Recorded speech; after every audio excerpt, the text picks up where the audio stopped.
Good evening. Thank you so much for joining us. My name is Chris Vroman. I'm here with my good friend, Chief Creative Officer, founder of Real Experiences in Marietta, Georgia, sometimes known as the Movie Whisperer, especially around this time of year, Bryan Coley. Good to be with you, man. You too.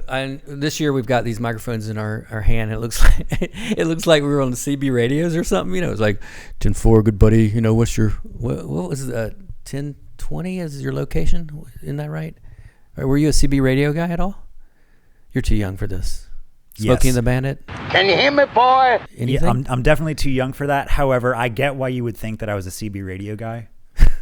Why is that? Because you were like a trucker once in life or something? No, I just look at me. Yeah. Well, you do have the jean jacket on tonight. That's fair. A little. I apologize to all the friendly folk who are listening. Anyway, we're here to talk about Oscars. Tonight is the big Oscar presentation. Yes, it is. The Academy Awards. And this is our 12th year looking at the Oscars and see what they say about our story as a nation, as a culture, and trying my heart out to see if people will believe that the Oscars actually really matter. That is the question of the hour, isn't it? So let's dive into it. Bryan, I'll just ask you the question right out. Why do the Oscars matter? It seems like a setup question, like I asked you to ask that, when it actually is the title of what I decided to title this year. We've tried Oscar Salon. We've tried God in the Oscars, which I do believe God's kind of behind the whole thing. But this year I was just like straight on, like, you know, full frontal. Why do the Oscars matter? You know, I really wanted to just kind of show that, you know. I have to kind of be a little bit restrained because there's a little bit of defensive side of me of going, these matter, you know, dadgummit, and I'm going to prove it, versus, you know, just kind of being open-handed with it, which is my goal tonight, is to be open-handed. So. I definitely relate to that. Anytime someone made a joke to me the other day, I said, well, did any movies come out this year? And I I was upset about that. I got defensive. Yeah, well, you know, we are a small crowd, and most people don't think the Oscars are relevant. But to me, I think that, you know, you got this one moment in time, right, where the best artists, the brightest artists who are making art for art's sake and not for commerce. So you take out money out of the equation, which you definitely do in most of the cases. And, you know, these artists these are passion projects, so they have something to say. But you know, a lot of people are like, yeah, they have something to say. That's why I'm not watching it, because it's all this kind of agenda stuff. And I'm like, no, what we do is something that I can't believe nobody else does this. Like, to me, this is what makes me mad, although I'll be madder if people start doing it, I guess. But it makes me mad that nobody has sat here and go, we throw a party, we give away trophies, we do all this kind of dressing up stuff, but nobody looks at all the art, puts it in a palette, you know, and says, let's look at all of these 10 movies as if this is the top 10 list of what art says about America and culture.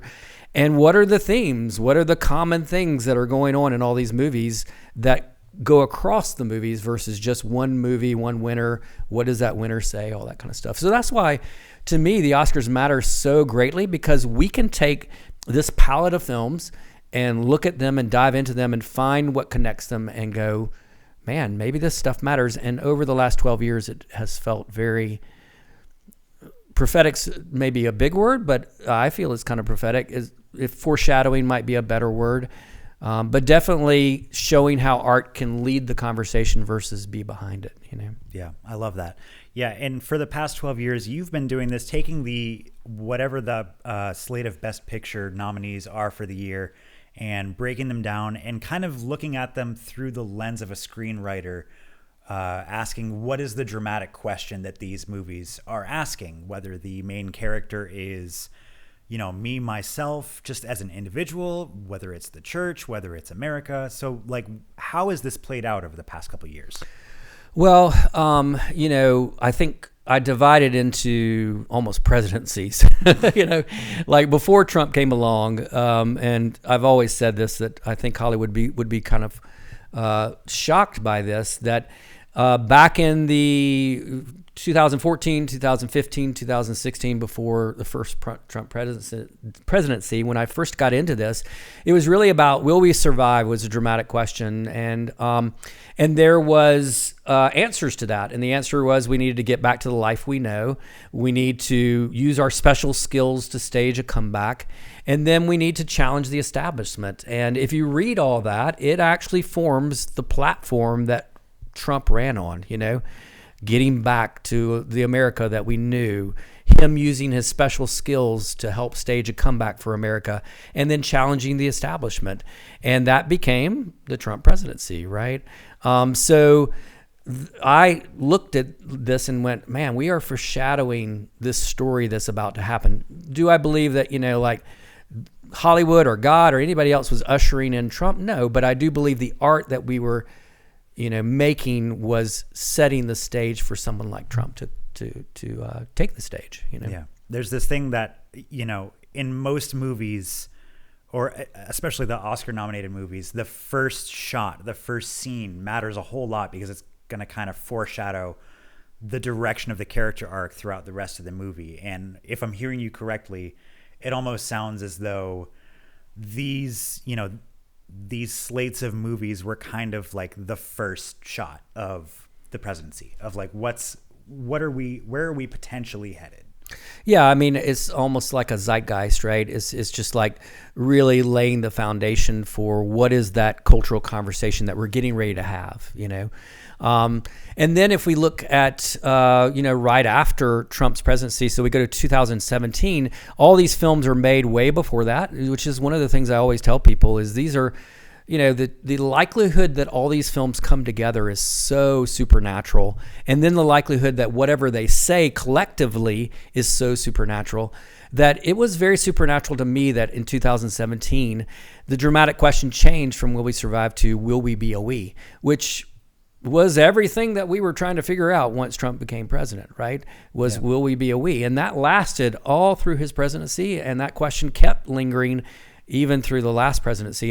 And so our first answer to that back then was revisit the past to get a proper narrative. That was the first one.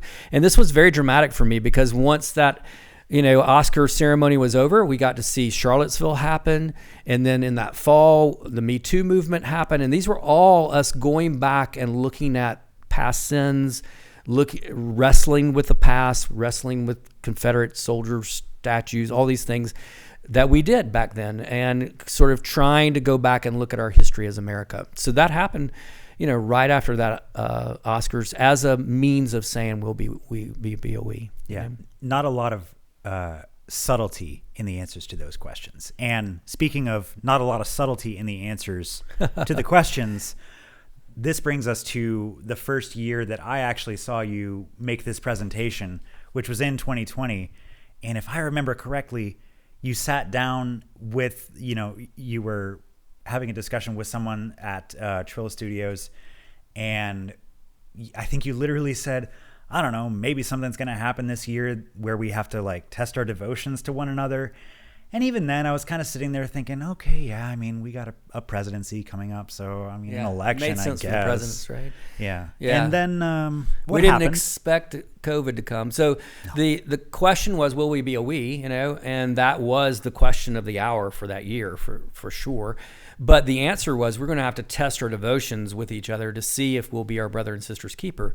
And then, of course, that's what we had to do. We had to decide whether we were going to value money or whether we were going to value our brother and sister. And we shut down the economy and valued our brother and sister. We had to decide to wear masks. We had to decide, when what happened with George Floyd happened, we were then presented again with who's our brother and sister. And these kind of things allowed us to test our devotion.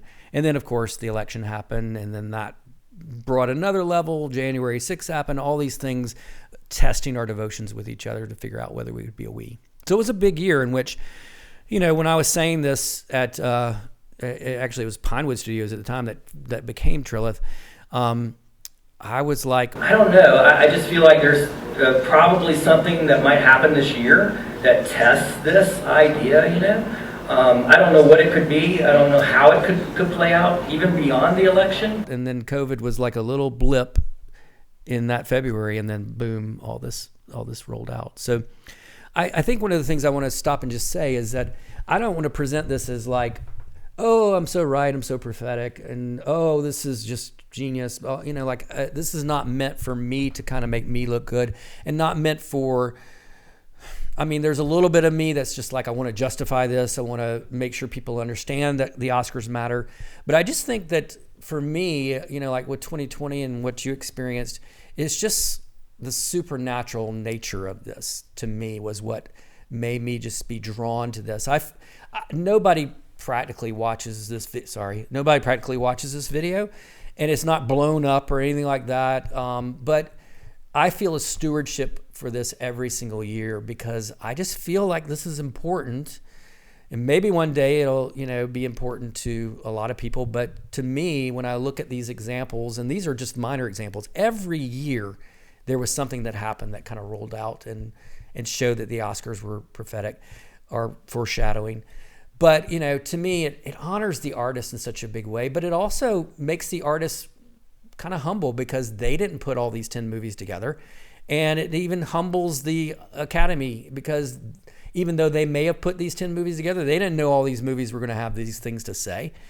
So there's just something transcendent about it. There's something important about it. It's something that matters, that I just wish that we could pause all the politics and pause all the party and everything else and just go, these people made art. Why aren't even the artists talking about what the art says as a collective? Yeah. It's an art form that demands to be looked at and questioned, and it's asking us to put ourselves in the shoes of someone else. And when we put them all together into a slate of 10 films, totally at random, regardless of box office, production schedule, or anything like that, how could we not investigate that further? So why these? That's a good question. I like the word investigate. Yeah, exactly. Why aren't we investigating? That's a really good question. And then, of course, when we went to, if we go a little bit more recent, we just celebrated the Celebrate is not the word. We should say commemorated. Yeah. Sorry for celebrate. Celebrate is not the word.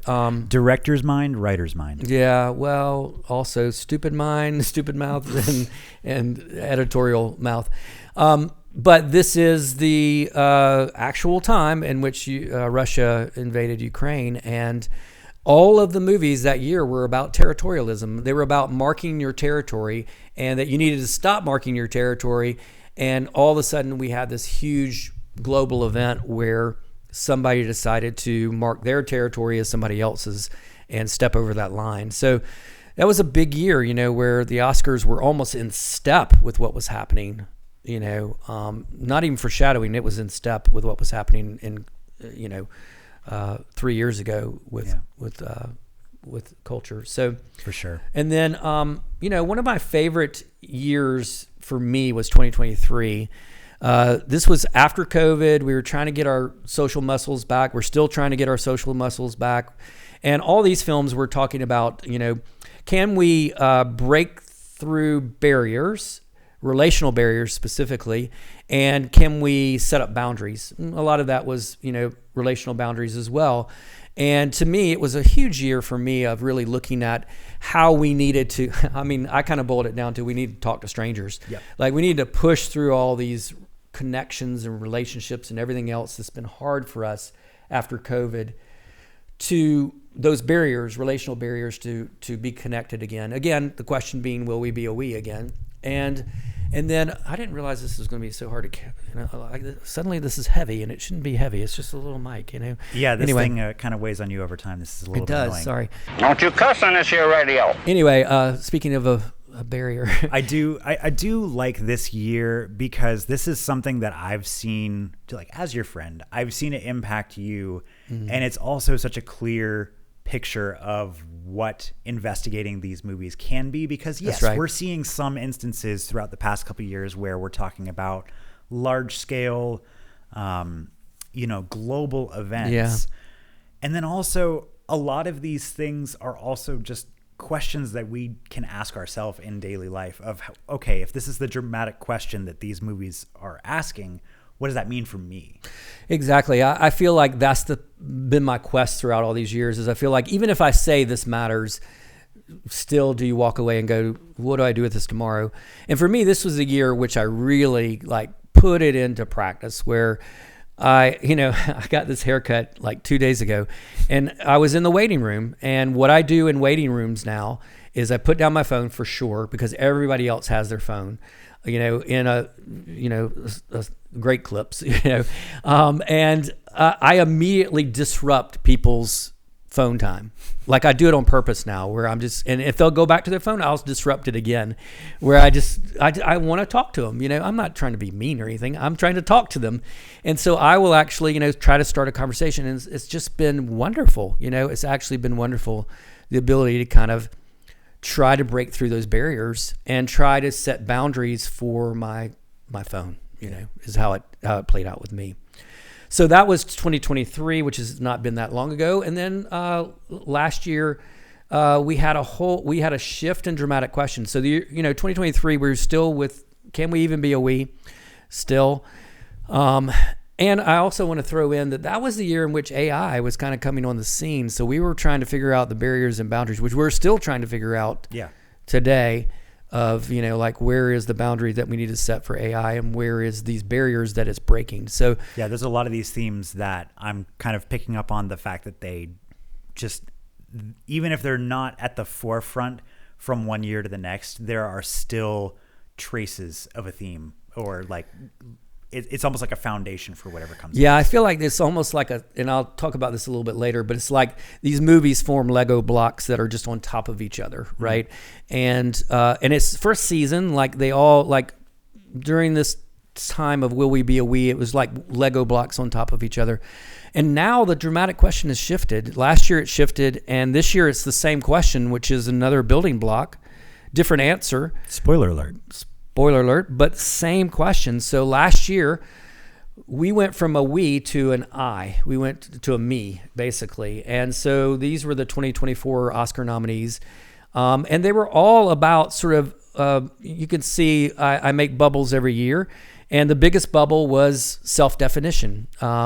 The truth about me. What is the truth about me? And it was all just trying to figure out who I am. It was all about self-actualization. There was a lot more about perception and perception of others in this one. And a lot about truth and sort of judgment. A lot of people were on trial. If we take the Oscar winner last year of Oppenheimer, it's probably the easiest one to understand, as well as Barbie is. So we're back to Barbenheimer again, where, those two movies are easy to understand with this. So you have with Oppenheimer someone who is, who is he exactly? Is he an American hero, or is he a communist? He's on trial the whole movie trying to figure out. It's the truth about him. Yeah. And he's trying to define himself. And then is he, a great American from the standpoint of what he's created with the atomic bomb, or is he, a monster in creating this thing that's going to usher in the new atomic age. So it was all about sort of that self-actualization, that definition, and a lot of perception and a lot of judgment, Yeah.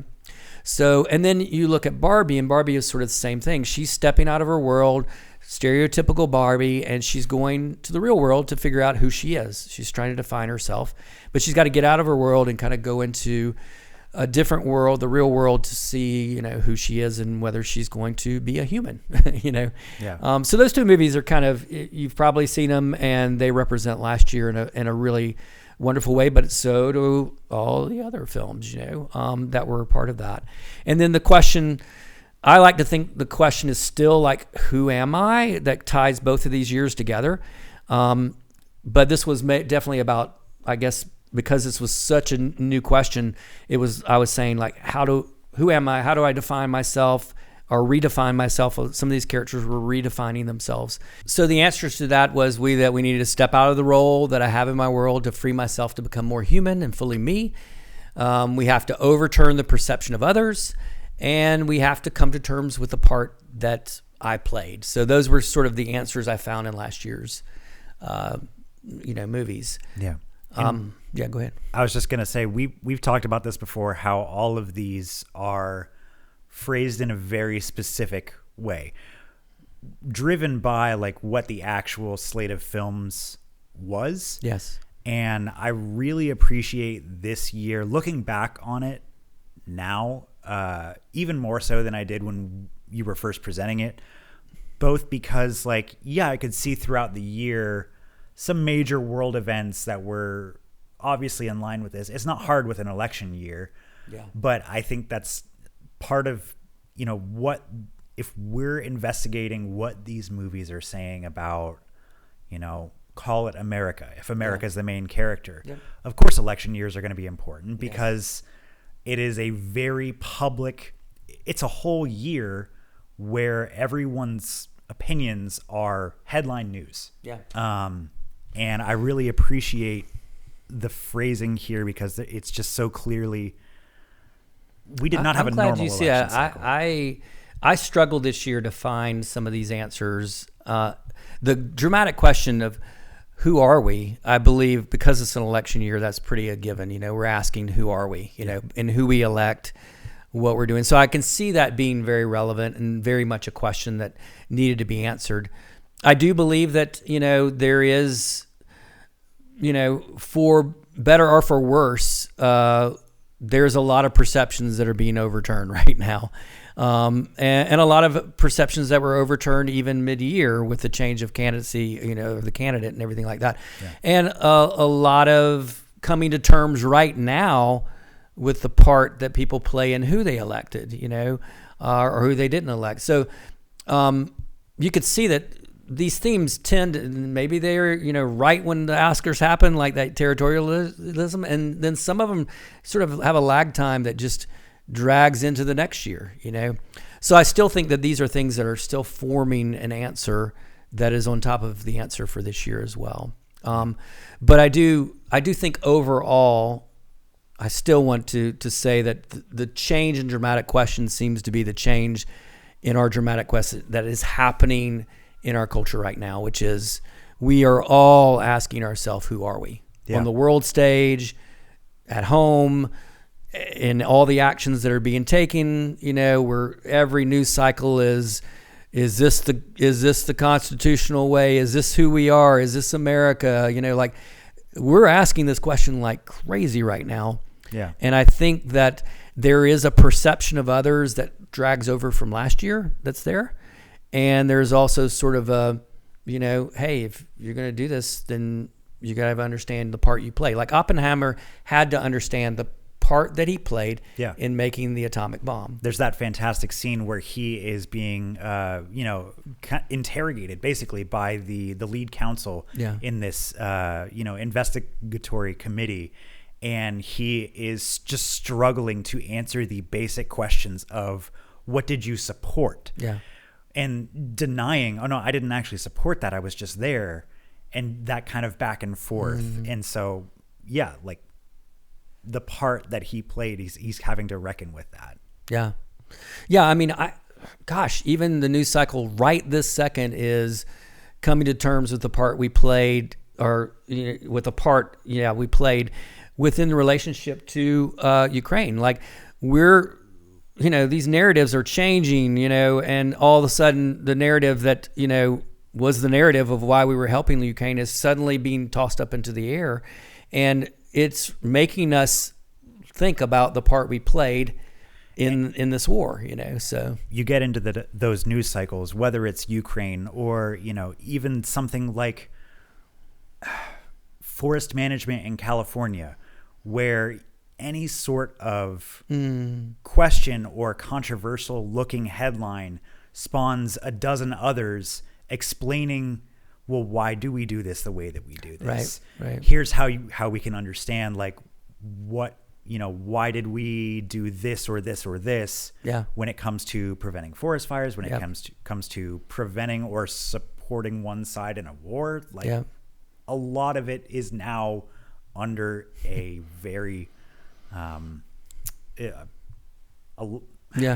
Scrutiny. Thank Yeah. you. Yes. Yeah, I feel thinking of this as we're going, and again, this is not fully thought out, but it's almost like every news cycle these days is like an atomic bomb being dropped, and we've got metaphorically, and we've got to go. Wait a second, who are we? What is this perception due to the world? It's a mindset and shift. what are we? What's the part you're playing in this? We're playing in this because maybe I don't want to be associated with that, So I do believe that it's actually a little bit of a lag effect, even though I guess we could go back to certain events in 2024 where it does play into. But anyway, well, I think we've got to get to 2025 or else, man, we're going to be here forever. And these Oscars are coming, y'all are going to want to watch that. So this year's... or maybe you won't. We don't know. Yeah, maybe you just want to watch us. Come hang out with us. Probably not. We're not really nicely dressed. No. Anyway, all right. This year, here's your nominees for 2025 Oscars. We talked about this. It's not the most exciting year for me. I don't know why. I just was not crazy about these films. Yeah. And definitely, if you talk to the man on the street, they don't know any of them practically except for Wicked. And certain people know Wicked, theater people mainly, but Wicked and Dune maybe. But Dune when I was maybe, talking to someone the other day about The Brutalist, they were joking. Oh, is it about architecture? I said yes. Whoa, literally wow. yes, it is. That was a deep cut for them. Yeah. So here's our films. I'm going to do something I haven't done in past years, and it's going to be very tedious, and I'm sorry in advance. But I'm going to give you log lines that I made for each of these films that are purposely made to kind of show how these themes kind of came up. So in other words, I came up with the themes of this year, and then I recast each of the films based on their log lines based on those themes. So here we go. I'm almost hearing before we dive in that Yep. This is almost the way that you perceived each of these films playing out. Yes. In fact, if you look at them, I really see the wording I'm using is for you to kind of figure out who's who and what character. Is America the character? Is Trump? Is the church? Is the liberals? Is conservative? Whatever. It's open-handed. I am letting you guys do some interpretation. I definitely have some interpretations that I'm always wrong. But yeah, I just want to stop and say this, that I've spent a lot of time today just praying over this and just really trying to, basically God was just like, be open-handed, because for me, I think I live right now with all the chaos. It's so easy for me to start projecting themes on this or interpreting in these themes what's playing out and making it a part of my bias and my agenda because I want it to be, and so that's very dangerous. And I think trying not to live a fearful life, trying not to, step into the chaos and all that kind of stuff, and trying not to form a bias in that is almost impossible. Yeah. So the main thing God was saying is be open-handed. Yeah. So and we talked about this a little earlier of 2023 for you, what you took from that was talk to strangers. Yeah. For what we're about to talk through, I think this is almost a matter of, this year's talking to strangers. If every movie is asking the question, where do you see yourself in this story? This is almost like what we're about to talk about here is almost that question of where do we see ourselves in this story? Yeah, that's a good point. So let's dive into the first film.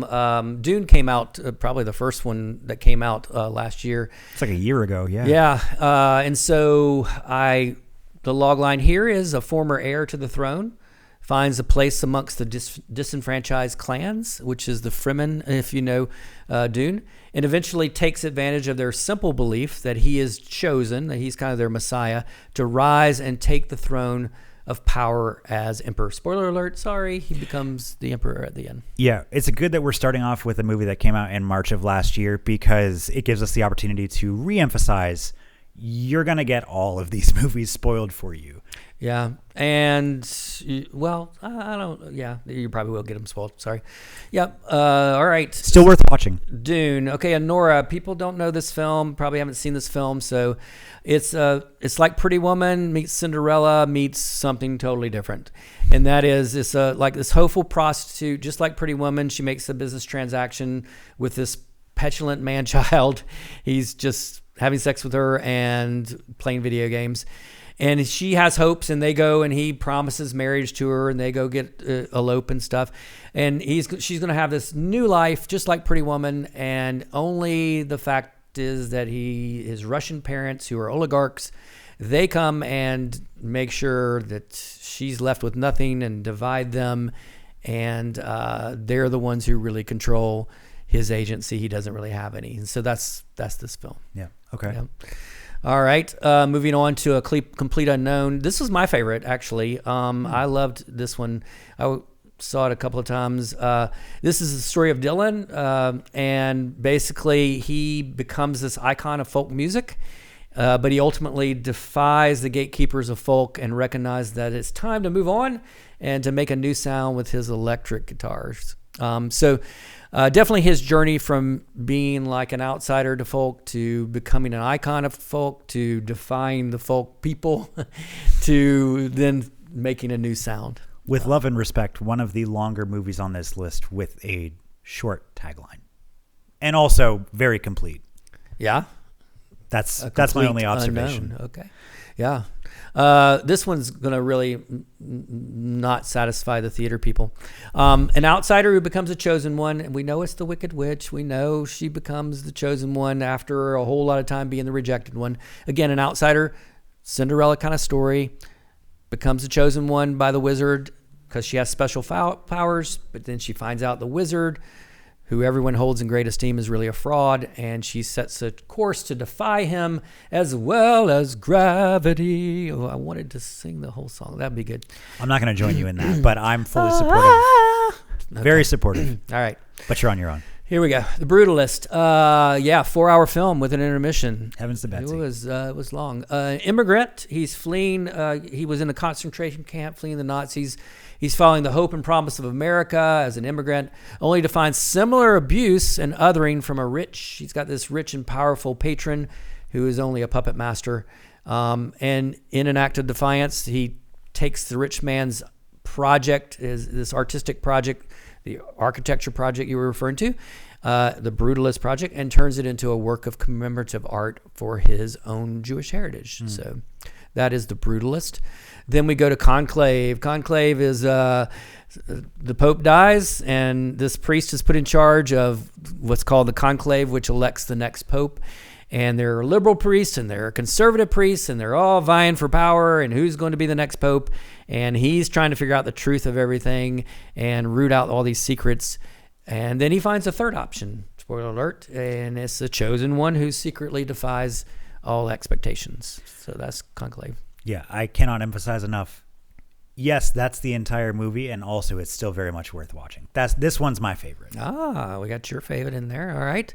Substance. Oh my gosh, this one was hard to watch. You're not a horror guy. I hate horror films. And it was incredible. It's very worth watching, but very hard to watch. So it's about a star who has, she's becoming old and irrelevant, and she creates, through sci-fi, she creates two versions of herself, one that's young again, but they ultimately are trying to kill each other for their own self-preservation, So it's a lot about beauty. It's a lot about, trying to hold on to your beauty and hold on to your relevance, hold on to your stardom, that kind of thing. And then it has an ending that's just something out of Carrie. It meets a really bad ending to Cinderella. So, yeah. Mm-hmm. And then I'm Still Here. This is a Brazilian film. It's set in a time where an authoritarian regime, for no known reason, snatches this father from his family. I mean, we find out that he was a part of some party way back when that was a resistance party, but he gets snatched away, and the rest of the film is trying to figure out where he went, and his wife takes up that charge. She's trying to figure out the truth of what's happening to him, and while at the same time she's trying to keep her family intact and keep them smiling. Is this based on or inspired by a true story? Oh my gosh. When I was reading this, I was going, I can't remember. Is this a true story or not? Yes, it is a true story. Okay. Yes. Gotcha. Yeah, because you see in the credits all the real life people. Gotcha. Amelia Perez, this is a man who dramatically transitions. And when I say dramatically transition, he transitions literally but also from a life of power and corruption to the identity that he's always wanted, which is to be a woman. And then he realizes that they need to be near and assume responsibility for their children, as well as make penance for their past sin of being this drug lord. So that is Amelia Perez. And then Nickel Boys, probably the one that most people hadn't heard of. It's a very unique film where this African-American boy ends up in a car, and that car is being driven. He's like getting a hitchhike ride, and it ends up that guy is, a criminal, and they get pulled over, and the boy ends up in a boys' home, or like jail for juveniles. And he had so much potential in front of him. He was, all this potential, and then it was just totally snatched out from him. And then, of course, it's almost like Shawshank, where the rest of the film is just really bad leadership who are doing bad things secretly. So it's really almost a little Shawshank Redemption, but there's a cool twist at the end about identity, and there's also the way it's shot is all POV. So it's a very interesting way it's shot. So what can we glean from all these movies? Well, I purposely wrote these log lines to kind of give you a sense of now rewriting them based on the bubbles that I have for each year. So the bubbles are, after I watch a film, I'll just make notes, and just keep making notes as I watch it twice or 3 times even. And I'll be looking for, oh yeah, well, this is this movie, and this is this movie too. And that's how it happens. And they form these bubbles each year, which are these common themes. So here's some bubbles. These are the lesser ones, but I kind of grouped some too. So there's 5 films that are about loss, people losing, like, I'm Still Here is a great example. She loses her husband, right?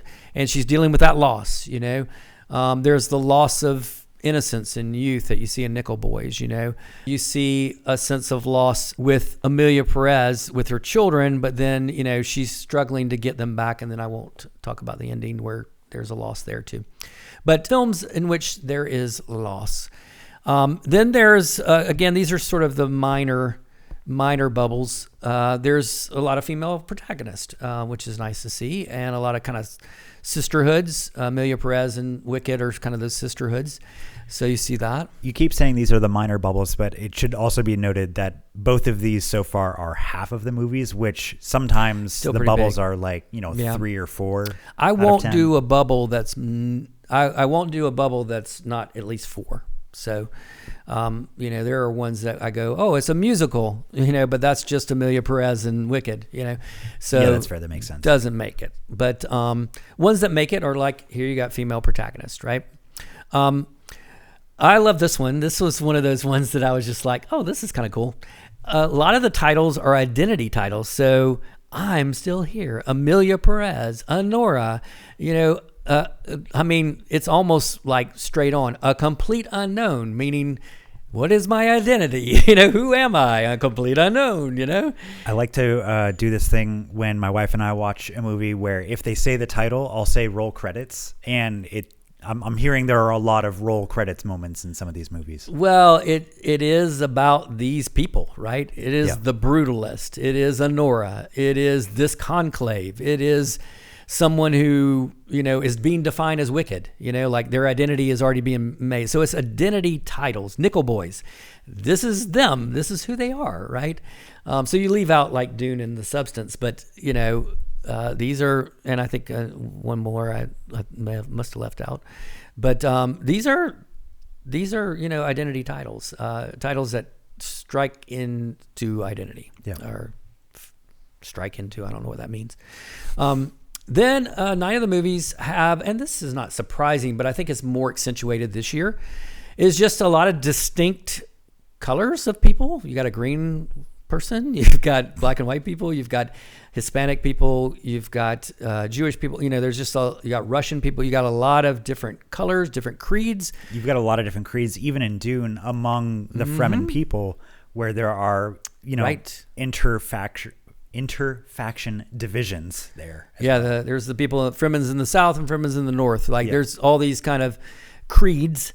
The conclave is a creed, it's the priest who come together to vote for the Pope, So, and expressions. I like this one for the brutalist and complete unknown, which is, there are different expressions of art, and I think this is a meta version too. I think that, this is the first year that I think we've had a movie that's Brazilian, that then also is combined with a movie that's set in Mexico City, even though it was made by a French guy, which is a little bit of controversy. And there's just a lot of diversity within the movie set, which is kind of no surprise, but at the same time, it's just worth mentioning, All right. So now we're getting into more significant ones in my mind. Okay. So the first one that it was huge is all 10 movies. Wow. So again, we're talking major theme is their Cinderella tales of chosenness. So when we think of Cinderella, she's chosen to go to the ball. A lot of those characters here are people being chosen, right? Or the chosen ones. Yeah. I'll highlight two things here. Yep. One is that, that has lovely connotations. A Cinderella tale of chosenness. You look at this lineup of movies, not a lot of happy movies. And also, like most years, the bubble or bubbles that have, all 10 nominees, it's usually the very last bubble. Half the screen is filled up, Brian. Yeah, exactly. We're not even close to done. Yeah, we're not close to done. But this is really an important theme, which I don't know how it's going to play out, or I don't know what it says yet, but there is a lot of chosen ones. So easiest one is Wicked. Elphaba is sort of this outsider who becomes the Cinderella, who's invited to Oz like the ball, and she is the chosen one because she has these special powers, right? Another easy one is Dune. He is the Messiah character. He becomes the chosen one, literally. Yeah. You look at Bob Dylan in A Complete Unknown, and he becomes the chosen one, the icon of folk music. It's going to bring folk to the forefront of popular music. Yep. In The Brutalist, this rich man says, "I'm choosing you." And he becomes the chosen one to do his community center project, Nora is Cinderella. She is the one who's chosen by this Russian, young man to come and be his, whatever. His. We'll just say his. Yeah. And so there's just a lot of chosenness. And even the movies in which you wouldn't think they were chosen, like you'd go, well, what does Nickel Boys have to do with chosenness? They're not chosen, are they? And I'm Still Here. And I go, it's the anti-Cinderella. So it's like, you don't want to be the chosen one. Like, yeah, it's the person who got chosen, a father who got chosen and stripped out, and it's this boy who got chosen by these corrupt systems and pulled out, So even every single one of them has a sense of chosenness to them. Yeah. Yeah, for sure. Make sense? Yep. Let's keep going. Huge in my mind. And so the next one is the people who choose them, which is literally in Nora, it's an oligarch. There's oligarchs, which is the boy and his family are oligarchs in Russia. But then I went to the dictionary and I was like, what is an oligarch? Do you know what an oligarch is? I mean, I know it has a lot to do. Okay, I don't know. I think it has a lot to do with having a lot of power, having a lot of money, and using both of them for influence. I don't know. Yeah, I think that's pretty good. Straight on. To me, the most simplest definition is like there's a monarchy, which is like a queen, or like a king and queen, and then there's the oligarchs are like a strata of power. Yeah. Right. Like it's several people in power, a group of people in power. And usually they're rich and usually they're influential. I mean, of course they are, right? Yeah. And it's not a new thing. The landowners in the early days of the British monarchy were oligarchs. Oh, there you go. And so I looked at... I don't know. Yeah, that was good. I don't know. I can't fact check you right now.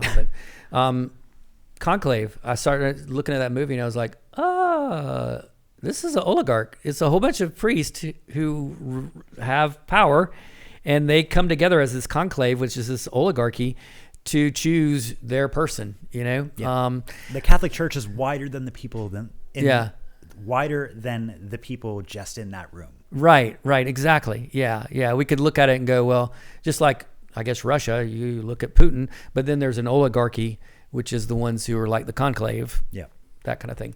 So literally there was some oligarchies. There was some wizards, meaning there was like one person who ends up being like a puppet master. I know this one is pretty clearly Wicked, but I mean, Dune as well, Bene Gesserit, pretty much wizards. Well, I think those you could call them wizards, but I kind of look at those as oligarchies, like all the houses are oligarchs, same bubble, that kind of thing. But throw it in, same bubble, wizards.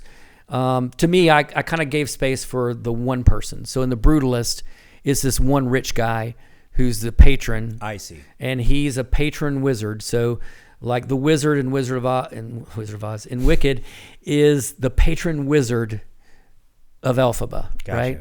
But ironically enough, these patron wizards become puppet masters. I see. So that is, what you see as another 10 out of 10. It happens in every single one of these movies. Not a positive thing, typically. Not a positive thing.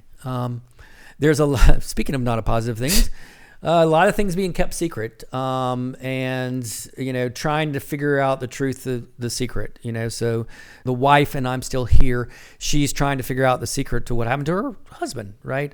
There's secrets being held by even the substance, where her using the substance and creating two versions of herself, she's keeping secret. And just like Cinderella, the clock turns midnight and they've got to resync with each other, and it's just, anyway, it's craziness. But and there's just a lot of secret stuff going on. The Brutalist, definitely a lot of secrets that are being held of abuse that happens in the film. Secrets as far as Amelia Perez, that she's transitioned and is no longer this drug lord, and her secret being kept from her children, and you're wondering whether that secret's going to come out. Conclave is all about secrets galore of them trying to root out the truth of these secrets, right? So that's there. And then it's vying for power versus agency. I felt like this needed its own bubble, because there's the oligarchs, wizards, patron wizards. There's these puppet masters who are vying for power, right? And then there's the chosen ones who are vying for agency. Does that make sense? I think Again, play it with Wicked. Elphaba wants agency. She doesn't want necessarily power, but the wizard wants power. And then she finds out, hey, like I do have power, but she wants agency more than anything. It's almost an internal struggle in Dune, where that power, yes, I have power. It's been given to me. I am the chosen one, but I also want to make a decision for myself in light of and in spite of the forces around me. Yeah. Yep. All right. Next up.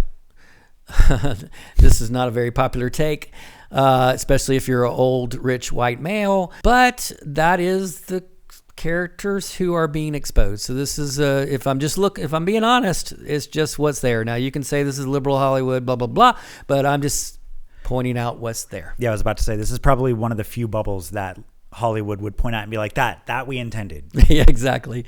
Yeah, we meant these white guys who are rich to be exposed. So I'm old and white, but I'm not rich. So, all right. Acts of Defiance. This one is the one that is the scariest one that shows up in 9 films. It's also not the last bubble. It's not the last bubble, but it's very important, which is, you have this outsider becomes an insider, kind of becomes the chosen one, the icon.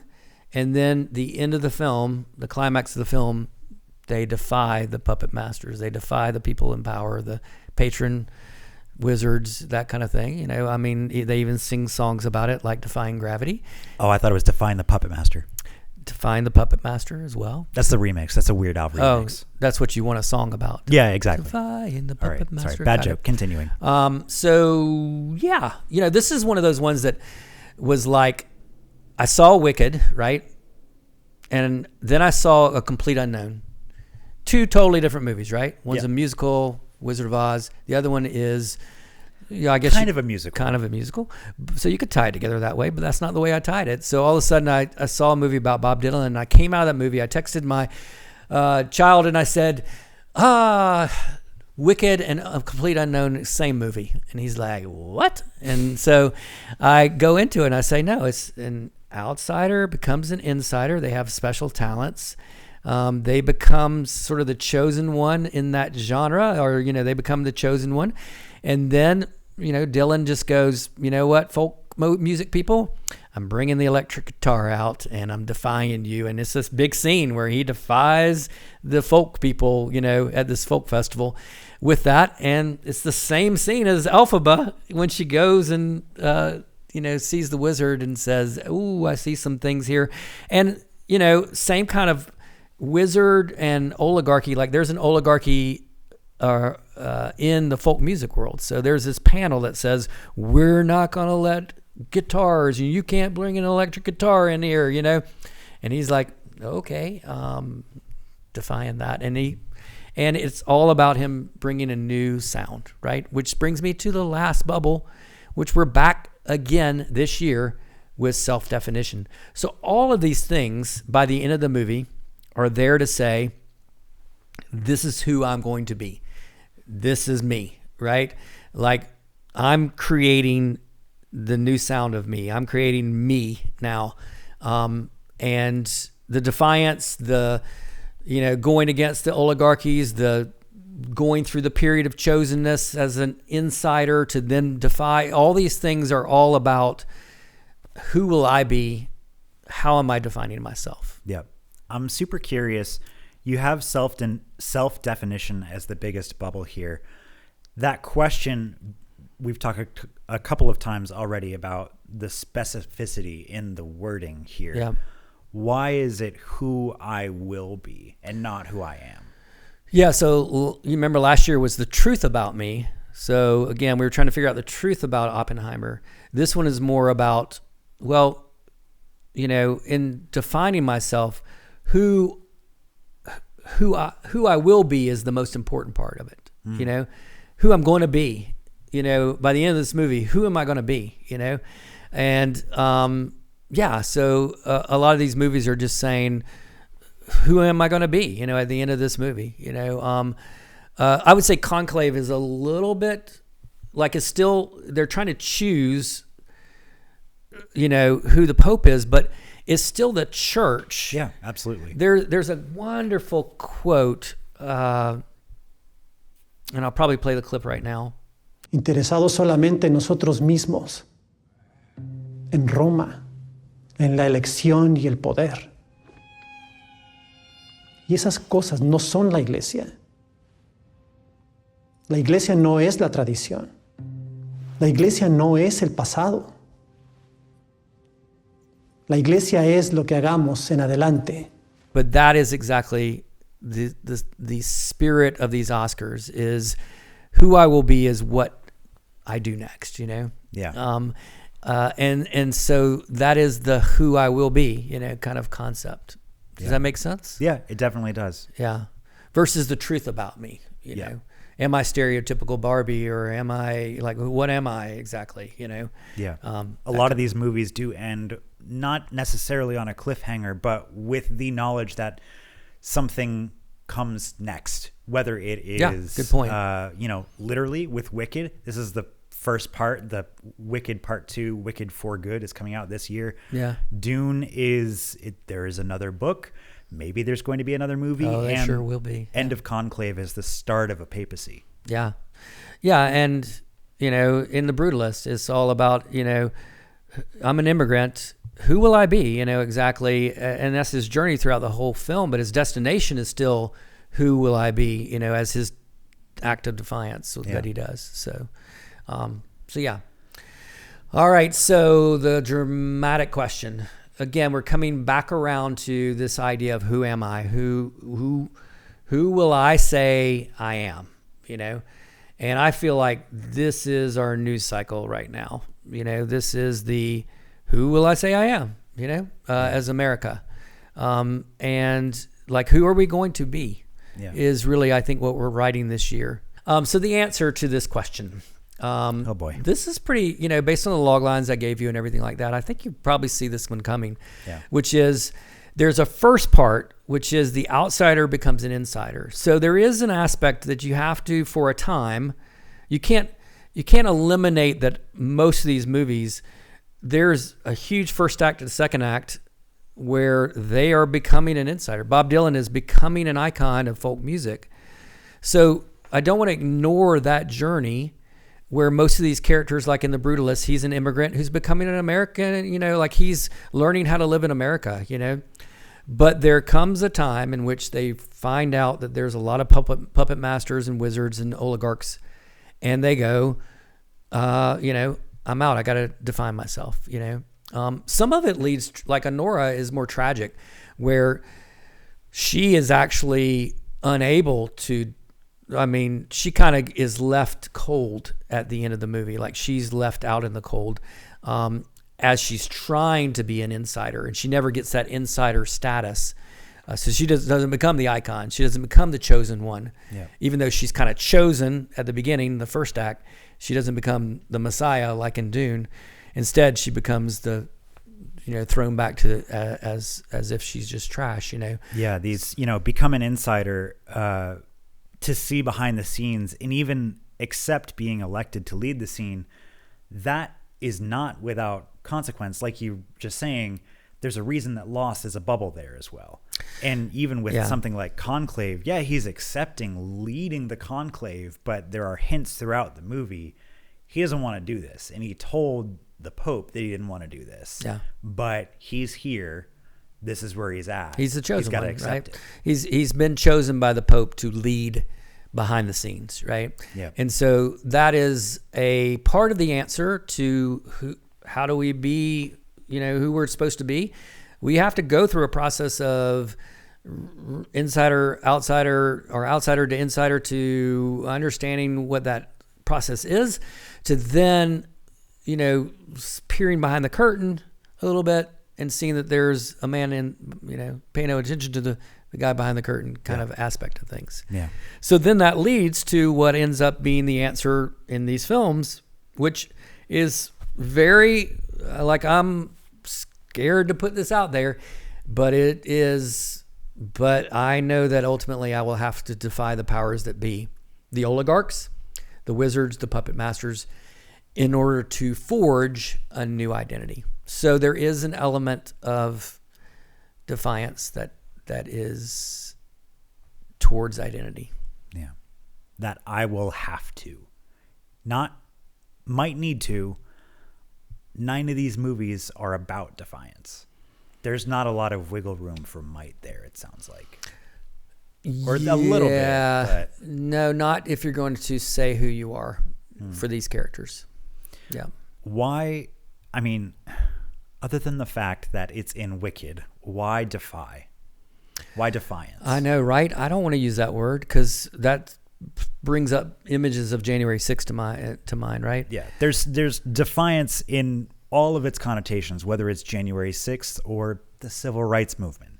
Defiance. Same word, same action, different contexts. And different outcomes. Outcomes, for Lord sure. Lord have mercy. But yeah, so I felt it was important. Obviously, it's the song "Defying Gravity," and "Wicked" is her anthem. But I just saw it in these films where like when I looked at A Complete Unknown, Bob Dylan, they tell him don't bring that electric guitar on stage, don't play that kind of music. And he goes and does it, they watch for it. They're waiting. They're standing in the wings going, what is he going to do? And he does it, right? And it's an act of defiance. And he's defining himself by that act of defiance, So, and it's the same thing with, the end of Dune. Oh, I think of that impotent little stomp in front of the Emperor of Kiss the Ring, but it's just that defiance of like everyone around me does not want me to do this, or at least all of the centers of power do not want me to do this. I'm doing it. Yeah. For good or bad. Yeah. And okay, I'll take a movie that you'd go, well, that's not an act of defiance, like Conclave, right? But their choice is the third option, right? It's not the liberals, it's not the conservatives. He defies the expectations specifically of all those priests in the room, and the choice ends up defying, and especially if you know the ending of the movie, it really defies what people would expect the Pope to be. And so that identity of the Catholic Church, so if we look at defining the self-identity of the church, it is a defiance of sort what happens, There's a lot of talk about who it's got to be. Well, if you want this, then it's got to be this cardinal or this cardinal. Right. And it completely, the film completely turns all of those expectations on It their defies head. gravity. Yeah. Right? Yeah. So just a lot of films about defiance as far as the last thing. And some of those don't end well, like Honora, she has it out with his parents, and at the very end, it doesn't get her anywhere, but it does help her with her arc of identity, at the end. So yeah. I think I also want to just call out the elephant in the room here from an American perspective, especially an American like myself who's very much in tune with the news and what's going on around us at the highest and lowest levels of government. It can be very easy to read this as, this is a little blunt. It's a little bit hitting the nail on the head there. But I think something that kind of I'm curious about, more than anything else, where would you see this in your life? Because that's what all of these past couple of themes have been about. Some have been on very large global scales, and years like 2023, which you found the most impactful, have been very personal to you. And like they work on both levels. So I'm curious where, even potentially, if you're willing to talk about it. Well, let me start with the part that, is you just cannot deny, right? Yeah. So I'm just going to go straight into the belly of the beast real quick. And forgive me, because I do want to be open-handed with this, but I'm going to play both sides, which is that let's just use the politics of the day. If you are a supporter of Trump, then you go, heck yeah, we're defying gravity, right? And so they see this playing into, we were outsiders, we're insiders, and we're defying gravity right now, right? If you are a person who did not vote for Trump, then you see this as, hey, look, you were an outsider. Hey, you MAGA people, or people who voted for Trump, you were an outsider. You're now an insider. But guess what? You're going to have to defy your puppet master. You're going to have to defy the oligarchs who are the, Musk and all this kind of stuff. Like, you could go both ways with this and see it as potentially a narrative that's playing out right this second in defining who we are, right? Depending on which side you're on, the aisle you're on. So I do believe that probably it'll play out in some way, and it's going to forge a new identity for us. There is no doubt that we can see that something's happening that's going to forge a new identity. And we don't know whether it's going to be, Trump's own party who's going to defy him, or whether it's, the defiance of Trump and their party that is creating a new identity for us. So I don't know. I'm not going to bet on that one, but I don't want to, like you said, there's an elephant in the room. When you look at this, I mean, the literalness of Russian oligarch with Honora, where the kind of petulant man-child is really being controlled by Russian oligarch, both of those words. And this is a film that was made a long time ago. You just sit there and go, whoa, like there's meaning to this that you could just read into it immediately. And yet I want to be open-handed tonight and not put my bias into things.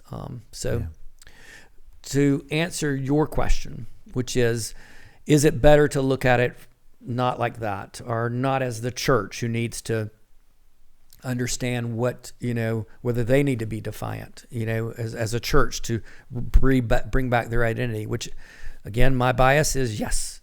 Like, I do believe this is a message for the church, that it needs to understand what it looks like to to be defiant. But I would say, like you said, for the person who's watching this, like, what does this have to do with me? Like, where do I play in all this?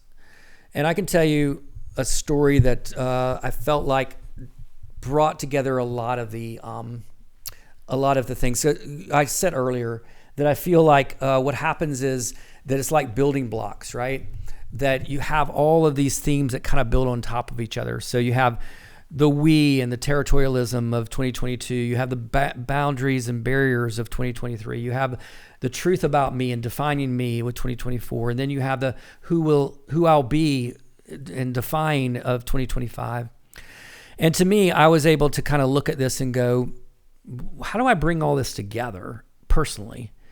And so what I did as sort of an act of all of these Lego pieces together is I went in my Facebook feed and I found a person who, I would say, I just challenged myself. Let me find the person who's on Facebook blasting, in a way that's just like, oh, well, I don't agree with this, kind of thing. But I'm not going to silence them. I'm not going to snooze them. I'm not going to cancel them. I'm going to ask them to go to coffee. So I did that, right? And what happened is suddenly, I felt like these things were starting to stack on top of each other. And again, this is not me trying to virtual signal or anything like that. This is me just trying to give you an example. So I was breaking through the barriers that were there relationally, right?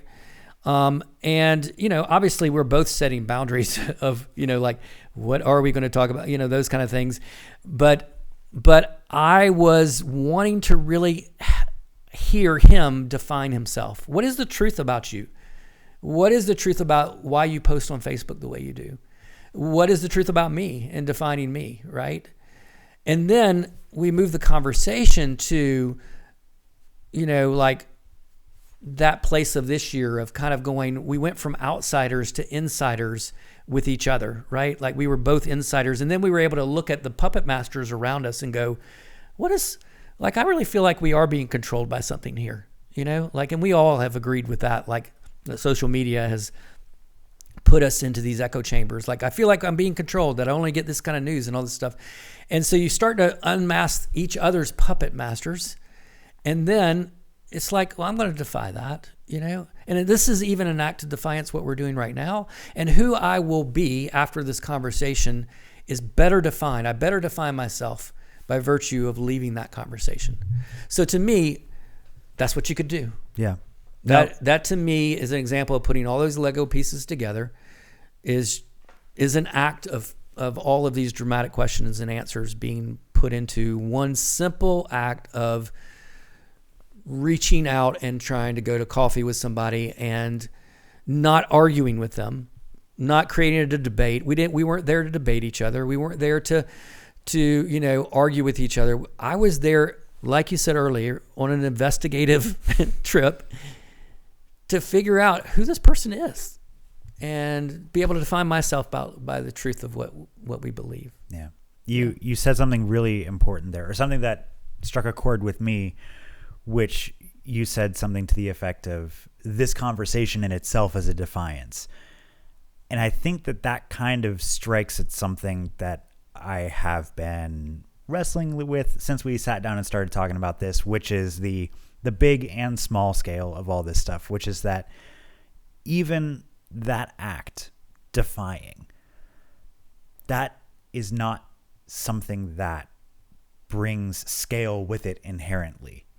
Like there are large acts of defiance that demand attention, that draw TV cameras, what have you. And then there's the small acts of defiance. And, there's, I think, one piece of art that wasn't a movie, so maybe this is the wrong setting to bring this up, but one piece of art that struck me last year was a book called Small Things Like These, which is really all about the small act of defiance. So I don't know. There's some reading that you guys can have. It's very short. Go read it. It's good. But that is that's just something that struck me. Yeah, so hopefully that gives it a personal application in my brain, versus this kind of political application, which you don't have any control over to a degree. I think that, maybe there will come a day in which, one of the things I feel very strongly, this is just me personally, just me, but the only times in which I'm tempted to post on social media and then I restrain myself are the times in which I feel like me as a Christian is being attached to something that I don't want to be attached to, and I got to defy that, right? Because I am not that kind of Christian, that kind of thing. So, and maybe that's a part of an act of defiance. I don't know. I've gone into Scripture and looked at what is defiance from a Jesus perspective, from an Old Testament perspective. Just quickly, some examples there for you guys to read on is the story of Daniel. In the Old Testament is a story of someone who's being chosen after being an outsider, a Jewish person who's being chosen to come into Babylon and be one of the, Jewish people who are brought into exile, but they're chosen. He's chosen, but he does strong acts of defiance constantly. Gets him in a lion's den and gets him in a fiery furnace, but he does acts of defiance to the puppet master, which is King Nebuchadnezzar. And then if you fast forward to Jesus, you'll find all kinds of different acts of defiance, even down to the one that I think is sort of humbling, which is he shuts his mouth, like he doesn't open his mouth to Pilate, to the big puppet master. He's like the big wizard. He's like, my acts of defiance is not to answer your question, which I think a lot of us would instead like to blast on social media instead, Yeah, for sure. I think there was one other thing that I wanted to ask about that concept of defiance, especially in the way it is described in this slate of movies. Is it defying against something? Is it defying for, or Yeah. Yeah, I think it's a little bit of both. So it's unfortunately both, which is there is sort of an act of for. The for is for me. Yeah. I'm defining me. Which you said, unfortunately, but like there's hope in that. If you're just I guess defying so. against something. Exactly. Yeah, exactly. So I think there is the against the puppeteer, the oligarchs. But so there is an against, but there is a for as well, right? So, I think you do see that with Jesus as well. You do see him defying for when he turns over the tables in the temple. He might be defying against the money changers, but really what he's defying for is the fact that was supposed to be where the Gentiles was the only place they could worship. So he was trying to make what became inaccessible for the Gentiles to worship around the temple. He was trying to make that accessible. It was he was for. It's for the Gentiles. The Gentiles and accessibility to God. Yeah. That was happening when he overturned the tables at the temple, not just what he was against, which you could easily read it and go, well, he had righteous indignation and he was defying these money changers who were all about wealth and, all this kind of stuff. And he was, but he wasn't, Yeah.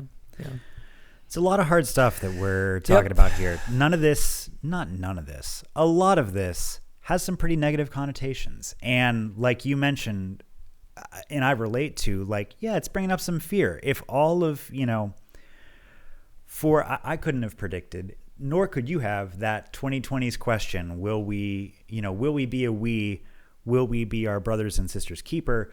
None of us could have predicted that it came to such a, we were testing that in such a dramatic way. Yeah. And in the same way, this feels scary to me because it makes me worry about what's next. And also sounds like nothing that it makes me worry about what's next. And also it sounds like that's not the point. The point is to just be present and be aware of this. Well, I guess I would take hope in probably a complete unknown, right? That would be the movie I'd take hope in. Because if you follow Bob Dylan's career from that point, it takes off even bigger. Like the Bob Dylan that we knew was incredible, but supposedly his record, I'm not a big Bob Dylan fan. So if you guys are, I'm sure I'm butchering everything, but from what I know, the album that he releases becomes the biggest album of his career after that, So I do think that there's a possibility that who we're defining ourselves to be through Defiance could be the Bob Dylan story. It could also be the Elphaba story, in Wicked. It could be what Wicked 2, it could be Dune, the next chapter of Dune. So I can understand why there's a little bit of fear involved, but I'm just reporting the news, folks. So here we go. And I truly want to take it back to that example of me with my friend drinking coffee. Yeah. And that maybe, defying is putting down your phone. Yeah. Right? At Great Clips. Yeah. That's defying the puppet masters. Yeah. Right? So it doesn't have to be Civil War. It doesn't have to be what we're seeing in town hall meetings right now. It can just be, hey, you know what? This guy, I'll tell you something that, and this is, I promise we'll wrap it up with this. So I've been doing a lot of study on the Gilded Age because Trump talks about it all the time. And it's being kind of looked at as, are we in that same Gilded Age where... Going back to get a proper narrative, you would say? Yes, yeah, exactly. Looking at the past. And, there was a lot of rich people a lot of inequity, a lot of, the robber barons. We've got the same kind of thing with the billionaires of today, kind of thing. And so there's a lot of similarities. Big shout out to Robert Putnam and my friend Shaylin Romney Garrett on a book called The Upswing, where they look at all this and really look at what it looked like, right at the turn of the century. And one of the things that hit me really strongly was the church was really active with what changed into the social gospel. So the church actually got together with the progressives of that time, sort of the liberals of that time, and said, we can't allow these children to work in the factory. It's not right that our children are slaves and there's these oligarchs and there's these rich people who are making money off of our children, and our children are enslaved to these oligarchs. We're going to do something about it. And so they partnered together to create child labor laws, right? And all of a sudden it hit me the same way for today. I'm like, when do we have that same moral indignation that we say we're going to defy the oligarchs who own all these social media platforms because they've enslaved our children and they have made them their child labor? Like, most of these platforms are flourishing because children are their laborers who they're making money because of their labor, which we don't look at them being on social media as labor, but they are. They're being used to make them profits. Yeah. And that's our children. So when do we defy the oligarchs and say, no, this is our children. We're putting child labor laws. That to me is like, my mind blew whenever I started thinking about that. But it's an act of defiance, but it really is just, saying we're going to put child labor laws around social media, and it's beginning to happen. Like, those conversations are starting to happen. You're starting to see school systems who are saying, can't bring your phone to school. And to me, that is an example of, learning from the Gilded Age, from the past, and then also applying it as a metaphor for where we are with technology today. These were all big tech giants who were making slaves of children.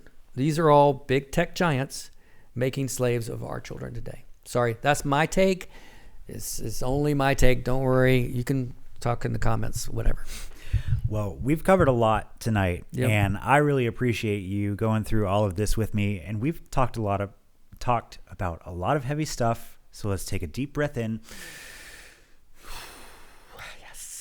And go back to something a little bit more light. Which of these movies do you think is going to win? Do you care? No, I don't really care. That's fair. But I will say Nora seems to have the indie kind of Cinderella story, meta. Here's a meta version of what's internal. So it's supposed to win as sort of the Cinderella indie that could. However, Conclave has sort of taken a little bit of the Brutalist was supposed to win, and it kind of has taken a backseat, and now Conclave has sort of stepped into that secondary role. So it could be Conclave, it could be Anora. I thought Conclave is a better movie from my perspective. Which would you choose?